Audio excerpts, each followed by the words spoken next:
नमस्कार दोस्तों, आज मैं आपको बताने जा रहा हूँ नीम के तेल के फायदे के बारे में और इसके कुछ चमत्कारिक प्रयोग भी मैं आपको बताऊंगा। तो वीडियो पूरी देखिएगा। तो चलिए प्रारंभ करते हैं। नमस्कार दोस्तों, आज मैं आपको नीम के तेल के बारे में बताने जा रहा हूँ। इसके पुष्प बसंत ऋतु में आते हैं, जो सफ़ेद छोटे तथा लगभग चमेली के पुष्पों के समान गंध वाले होते हैं। फल छोटे अंडाकार, प्रारंभ में हरे तथा पकने पर पीले हो जाते हैं। इनका आकार प्रकार खिरनी के फलों जैसा ही होता है। इन फलों को निम्बोली कहते हैं। प्रत्येक फल में एक बीज होता है। बीज के संपीड़न विधि द्वारा तेल प्राप्त किया जाता है, जिसे नीम या नीम का तेल कहते हैं। यह हल्के अथवा गहरे पीले रंग का होता है। यह कटु, उष्ण, कृमि, कफ, कुष्ठ, वर्ण, वात, पित्त, अर्श, ज्वर, शोथ, उदर रोग तथा रक्त विकार नाशक होता है। अन्य तेलों के साथ यह चर्म रोग, यकृत, गंडमाल, व्रण तथा गलित कुष्ठ में भी अत्यधिक लाभ करता है। इसमें गंधक का अंश होता है, अतः गंधक से जिन्हें एलर्जी होती है उन्हें इसका उपयोग आंतरिक प्रयोग नहीं करना चाहिए। इस तेल में मुख्य रूप से ओलिक, लियोनोलिक, पामाटिक तथा स्टीरियलिक अम्ल होता है। नीम के तेल का औषधीय महत्व। नीम वृक्ष इतने औषधीय गुण हैं कि इस वृक्ष को स्वास्थ्य की रक्षा करने वाला मान लिया गया है। नीम की जड़ से लेकर फूल पत्तियां तक इसके सभी अंग विभिन्न प्रकार से औषधियों के रूप में प्रयुक्त होते हैं।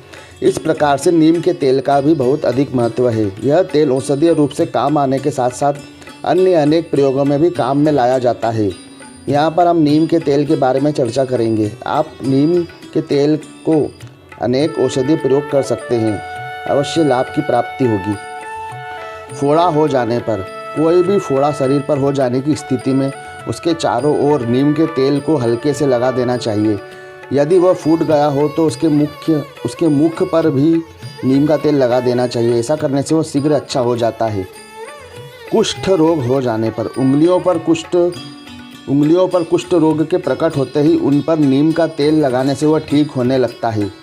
प्रयोग कुछ दिनों तक नित्य करना पड़ता है। वैसे कुष्ठ रोगी को अपने स्नान के पानी में थोड़ा नीम का तेल डालकर स्नान करना चाहिए। त्वचा को चमकाने हेतु लगभग 2 मिलीलीटर सरसों के तेल में 3 बूंद नीम का तेल मिलाकर उस तेल से संपूर्ण शरीर पर ठीक से मालिश कर लें। इसके पश्चात 10-15 मिनट के बाद स्नान करें। नित्य कुछ दिनों तक इसका प्रयोग करने से त्वचा साफ हो जाती है। कंठमाल रोग में, गले में कंठमाल हो जाने पर यह प्रयोग करें। एक कढ़ाई में थोड़ी सी तम्बाकू सेक कर उसका चूर्ण बना लें। उसे कपड़ छान करके सरसों के तेल में मिला लें। 50 ग्राम तेल में 50 ग्राम तम्बाकू मिलाएं। अब कंठमाल पर पहले नीम का तेल हल्के से लगाएं और फिर तम्बाकू तथा सरसों के तेल का पेस्ट उस पर हल्के से चुपड़ दें। इस प्रयोग से कंठमाल रोग में लाभ होता है। अर्श बवासीर पर, अर्श के अंकुरों पर नीम का तेल हल्के से लगाने से वह सूखने लगते हैं और इस प्रकार मल त्याग के समय होने वाला कष्ट दूर हो जाता है। पेट में कीड़े मारने हेतु, पेट में कीड़े पड़ जाने की स्थिति में 2 बूंद नीम का तेल बतासे में डालकर लेना चाहिए। ऊपर से गुनगुना जल पी लेना चाहिए। इस प्रयोग को 3 से 7 दिन करने से उदर की कृमि नष्ट हो जाते हैं। लीवर की सूजन आ जाने पर, लीवर पर सूजन आ जाने की स्थिति में छाती के दाहिने तरफ पसली के नीचे नीम के तेल हल्के से लगाने से लाभ होता है। इस प्रयोग को दिन में 2 बार करना हितकर होता है।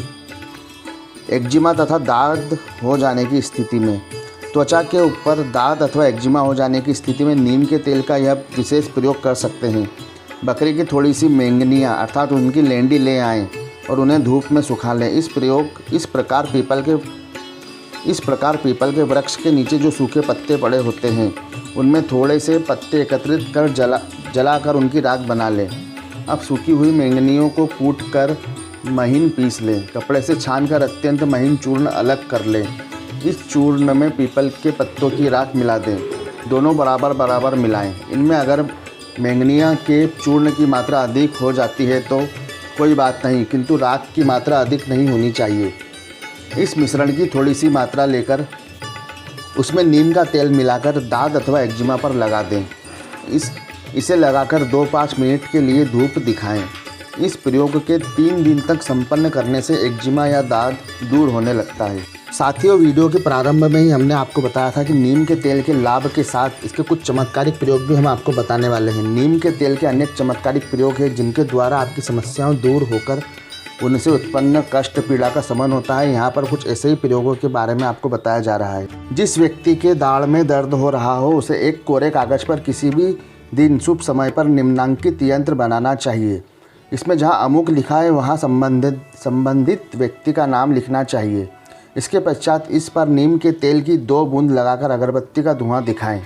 इसके बाद एक छोटी सी कील नीम के तने में ठोक देना चाहिए। इसके प्रभाव से दाढ़ का दर्द जाता रहता है, बशर्ते वह कीट जनित होना चाहिए। नीम का तेल तथा कपास का तेल दोनों 50-50 मिलीलीटर की मात्रा में लें। इसमें 100 मिलीलीटर अलसी का तेल मिला दें। इसमें 10 लौंग फूल वाली तोड़कर डाल दें, जो इसी में पड़ी रहेगी। नित्य इस तेल के मिश्रण से एक रुई की बत्ती डुबोकर उसे किसी अन्य पीतल के दीपक पर रखकर जलाएं। इसे शयन कक्ष में किसी भी समय जलाया जा सकता है। ऐसा 40 दिनों तक करने से इस प्रकार के लाभ होने वाले हैं। पहला, इस प्रयोग से आपसी शत्रुता समाप्त होती है। यह शत्रुता 2 भाइयों के बीच हो सकती है, 2 मित्रों के बीच हो सकती है अथवा 2 व्यवसाय करने वालों के बीच में हो सकती है। दूसरा, अनेक घर में ऐसा देखा जाता है कि जहाँ बीमारियों का क्रम टूटता ही नहीं है। एक सदस्य स्वस्थ होता है तो दूसरा बीमार हो जाता है। ऐसी स्थिति में उपरोक्त प्रयोग करने से घर में बीमारियों का क्रम टूटता है। तीसरा, बहुत से व्यक्तियों के कार्य बनते बनते अचानक बिगड़ने लगते हैं। कार्यों में रुकावटें आने लगती है। परिणाम स्वरूप संबंधित व्यक्ति को कठिन परिस्थितियों का सामना करना पड़ता है। ऐसी स्थिति में उपरोक्त यंत्र का प्रयोग अवश्य करें। इससे आपके कार्य में आने वाली रुकावटें दूर होती है। चौथा, परिवार तभी सफल कहलाता है जब पति पत्नी के बीच में आपसी तालमेल एवं समर्पण की भावना हो। लेकिन कहीं कहीं इस प्रकार की स्थिति देखने को नहीं मिलती। छोटी छोटी बातों पर पति पत्नी झगड़ने लगते हैं। इनके व्यवहार से बच्चों पर भी बुरा प्रभाव पड़ता है। अगर किसी परिवार में इस प्रकार की स्थिति है तो उन्हें उपरोक्त उपाय प्रयोग अवश्य करना चाहिए। इससे पति पत्नी में प्रेम की वृद्धि होती है। यह सभी जानकारी निरोग दुनिया प्रकाशित चमत्कारिक तेल पुस्तक से ली गई है। यदि यह जानकारी आपको पसंद आई है और इस प्रकार तेलों की जानकारी आप और प्राप्त करना चाहते हैं तो हमारे चैनल आयुर्वेद के पन्नों से जुड़ें। धन्यवाद। वंदे मातरम।